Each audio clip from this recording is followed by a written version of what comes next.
अस्सलामुअलैकुम स्टूडेंट्स, कैसे हैं आप लोग। उम्मीद है कि आप सब खैरियत से होंगे। आज हम क्लास 5 की मैथ की बुक काउंटडाउन चैप्टर 3 को डिस्कस करेंगे। पहले हम देखते हैं इस चैप्टर में है क्या फ्रैक्शंस। तो फ्रैक्शंस में आप लोग देखें, इसमें प्लस माइनस मल्टीप्लाई और डिवीजन सब चीज़ें होती हैं। ठीक है, हम इसको ना ब्रीफली एक्सप्लेन करेंगे। अगर हम आ जाएँ एक्सरसाइज पर, तो हम पहले एक्सरसाइज 3A को डिस्कस करेंगे।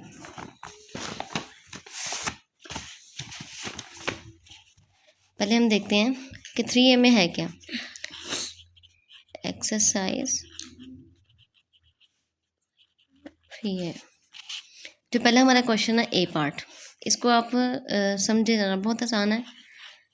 4/5 + 5/3।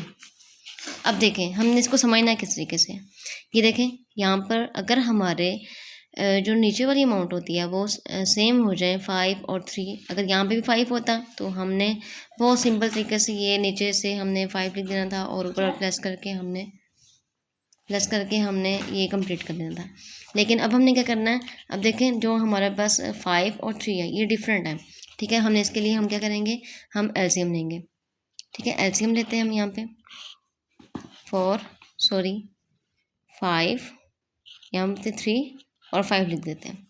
तो हम इसका एलसीएम सॉल्व करने के लिए हम टेबल्स के पढ़ेंगे कि वो टेबल हमने करना जिसमें हमारा 3 भी है और 5 भी है।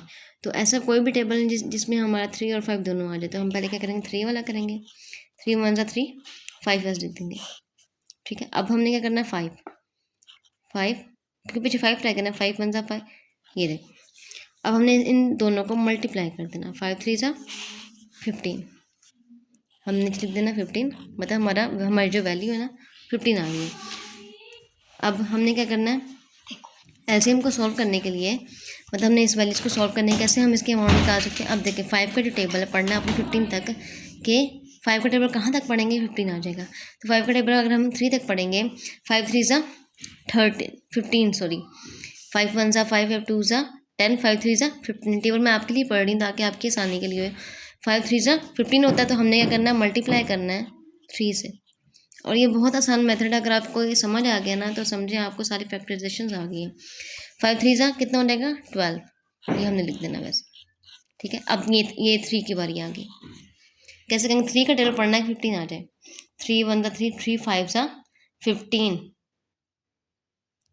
तो अब हमने क्या करना, 3 5 था ना, मल्टीप्लाई 5 करना है हमने। अब क्या करना है, 5 × 5 = 25, ये हमने लिख दिया। ठीक है, अब हमने क्या करना है, 12 और 25 को ऐड कर देना है। ये हम ऐड कर रहे हैं। 5 और 2 कितना हो गया, 7, 3।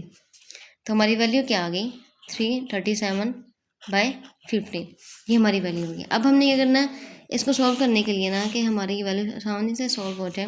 देखिए ऊपर वाली जो है ना, ये बड़ी है और नीचे वाली क्या है, छोटी है।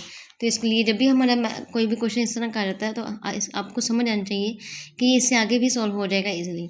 तो आपने क्या करना है, आपने 37 को अंदर रख देना है और 15 को बाहर कर देना।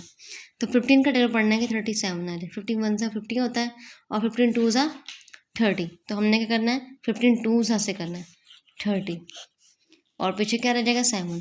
तो आपने इसको लिखना किस तरीके से, आपने लिखना है यहाँ पे जो ऊपर वाली वैल्यूज़ होती है ना वो हमने साइड पे लिखनी होती है 2, और जो सबसे एंड पे होती है वो सबसे ऊपर लिखनी होती है 3, और जो साइड कॉर्नर में होती है बाहर वो 15।